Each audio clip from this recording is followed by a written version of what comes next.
Hi and hello there, Taurus! Welcome dito sa ating channel. At yun nga, naalaman natin dito ang mga mensahe for you guys. Just take only what resonates, okay? So feel free na i-pick up yung mga mensahe for you and leave the rest behind kasi baka yun ay for other viewers naman. So, let us see your messages. Just take only what resonates, okay? Feel free rin mga babes, no? Okay, na-switch ang roles dahil possible magpalit-palit. General reading kasi ito mga mare, pare. So let us see. Kung di pa alam ang pati other channel link down below sa ating description box. Okay? So nasunod na natin yung right energies para sa inyo. Meron kayo rito ang 5 of Coins. Nandito din for you guys, Justice energy. Oh, yung ganda nito We also have here for you guys this Devil energy. This is something here, no, na sa sobrang nakakaano, no, nakaka-addict, no, pero ang ganda kasi related yun sa pera. We have here this King of Wands energy, the Emperor right in here. We also have here this Three of Cups, my loves.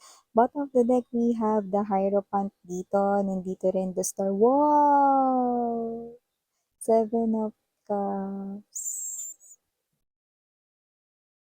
Okay na ba yung nakaka-addict na yun, Miss Yan, na may kinalaman sa pera? Sino ba namang hindi ma-addict sa mensaheng nakikita ko dito, sweethearts?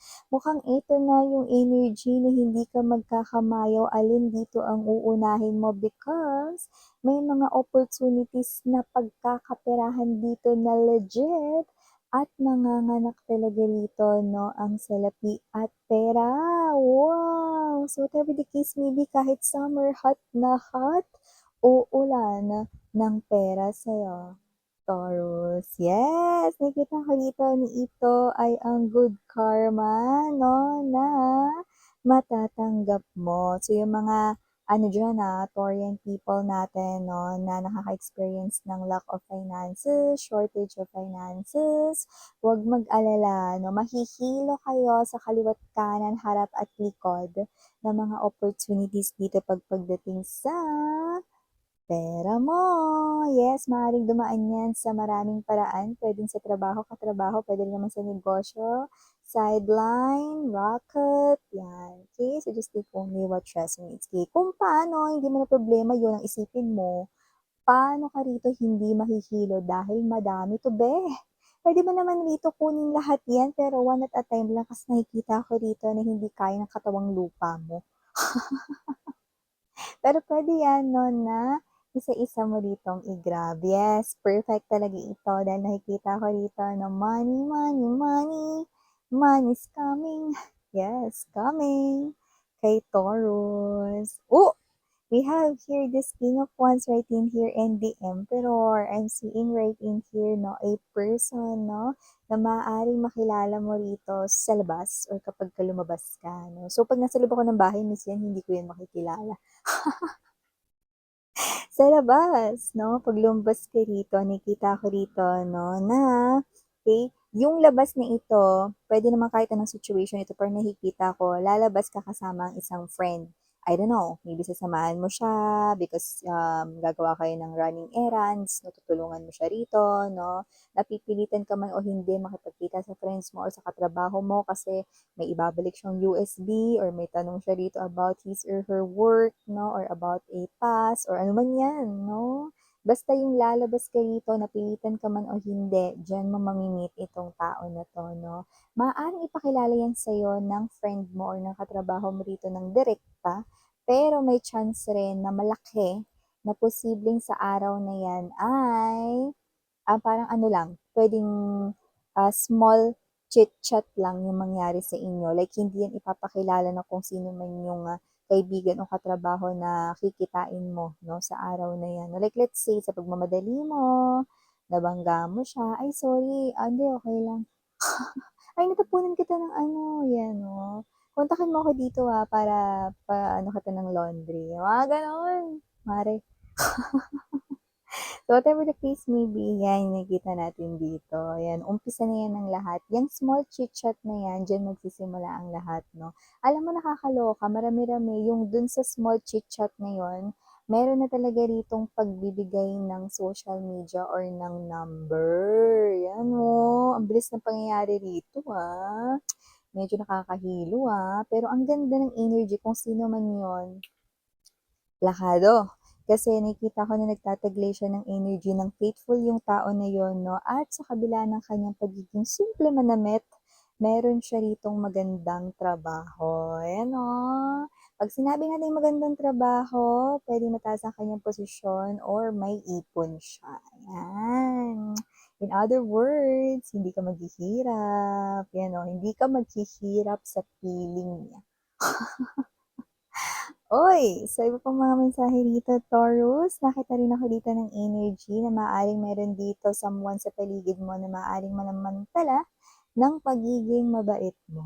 Ayan o, meron ka kasing energy masyado kang mabait or ano mapagbigay. Okay, mapagbigay, no? So, maaaring may umabuso rito na hingi dito, hingi doon. It could be a family member or someone related by blood. Pwede naman na yan ay iyo rito na kamag-anak rin. No? So, mga babes, no? Make sure, okay, na wala rito na makakaabuso rito sa pagiging mabait ninyo. Yung iba naman, baka super close sa'yo ito to the point na parang family na siya sa'yo. Yun ang tingin mo sa kanya. Pero nakikita ko rito na meron siya rito nga bagay na parang hindi niya makontrol. I don't know, maybe it's some kind of a sugal right in here or maybe meron siya ritong vision na hindi niya magawa rito na hindi magawa or whatever, no? Like, let's say, yung iba hindi naman literal na sugal, baka yung iba naman rito, no? Gustong pumunta sa mga concerts or whatever, no? Tapos gusto yung VIP section, no? Kung saan libo-libo yon yan, no? Because alam mo kung ba't ko binanggit yon? Okay? Because the price is near sa libo-libo. That's why. Okay? So, maaring sa money kayo maabuso ng someone dito. No? High chance that it's related sa'yo sa blood. Okay?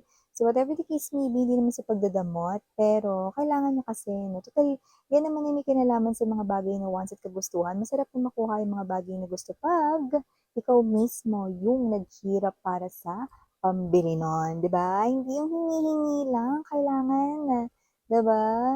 Paghirapan, pagtrabahuhan, that galing mismo sa sariling sikap mo, 'di ba? Mas bet yun, mas masarap sa feeling na mabili mo yon kasi pinaghirapan mo, tapos nandudun ka, no?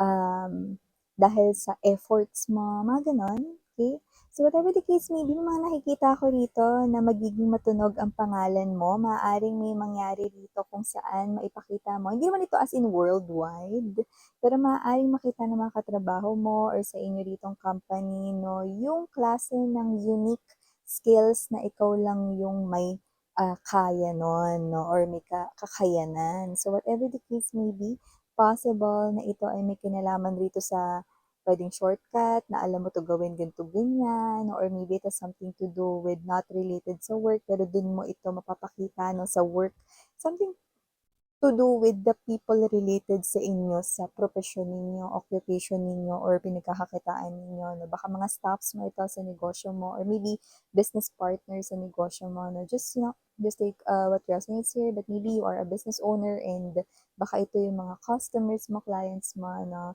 Like, they will recognize you for that uniqueness, you know. It's kind of a skill slash talent here. So, parang nakikita ko dito na, uy, ang galing naman, no? They're complimenting you. Wala, paano yun? Gano'n, no? And they're amazed yung nakikita natin dito. And aside from that, Taurus, nakita rin ako ng energy dito. Ikakasal ka na. Yes! Ikakasal ka na dito at may iwang luhaan, no? Itong person na to, ay hindi ko naman nakikita ang ex mo yung luluha na yan. Pero isang person na hindi man lang nagawa rito ipagtapat ang feelings niya sa'yo dahil masyado siyang torpe. Ang tayo, at yung iiyak na lang sa gilid eh, no? Hindi man lang nagawa ritong aminin yung damdamin sa inyo eh. Hindi mo siya ex, pero hindi niya rin naman nagawang aminin. Pero iiyak ito sa araw ng kasal mo, yan, no? Pero ang good news, ikakasal ka sa tao ditong mahal mo. Ah! At ang pinaka good news, mahal na mahal ka nun. Ay! Wow.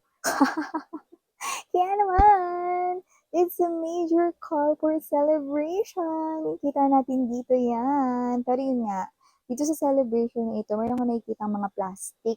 Yan. May mga babatis sa'yo, pero labas sa ilong. May mga inggitero at nakakaloka, sila pa yung mga malapit sa'yo. No? More likely, kung sino itong mga naiinggit na to, congratulations sa Taurus sa. Pero deep down inside, inggitera kasi hindi pa nagpo-propose yung boyfriend or girlfriend niya sa kanya. LGBTQs, of course, welcome din kayo, no?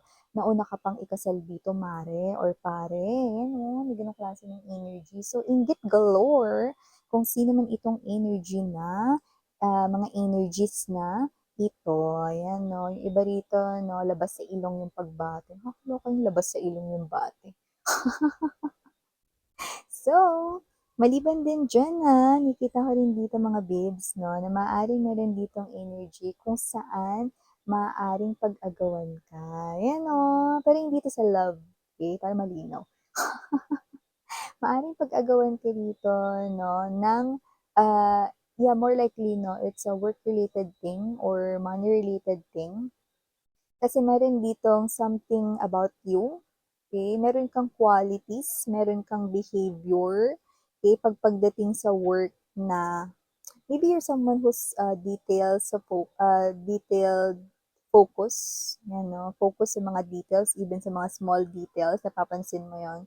So, possible na ito ay may kinalaman sa, let's say, more likely, kung nag apply ka ng new job, okay, I'm seeing you not just getting two, but three companies who want na i-hire ka. So, mamimili ka doon, di ba? Ganong klase ng energy, mare, no? Taurus, yung nakita natin dito. Ay, bongga yung guys, ha?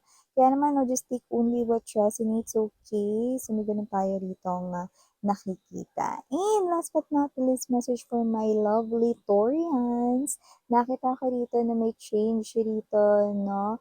Pagdating dito sa yung planets, okay? This is astrologically speaking, pero babanggitin ko na rin, okay?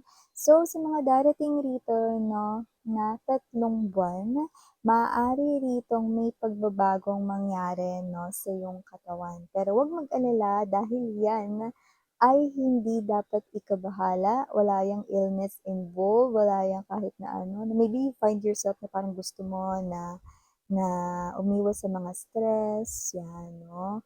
Or maybe gusto mo na parang kumain na lang bigla ng mga gulay or magkakain ng mga ganon, no? May mga ganyan ka, no?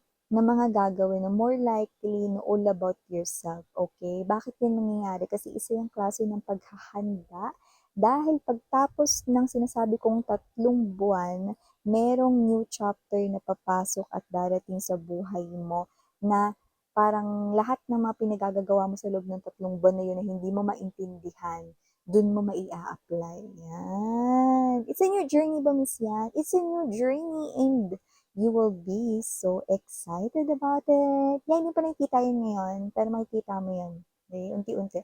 Binigyan ko na kayo ng hints, di ba? Kasi may mga magbago ka sa sarili niyo, parang bigla mong gusto magpakulay ng buhok, di mo alam.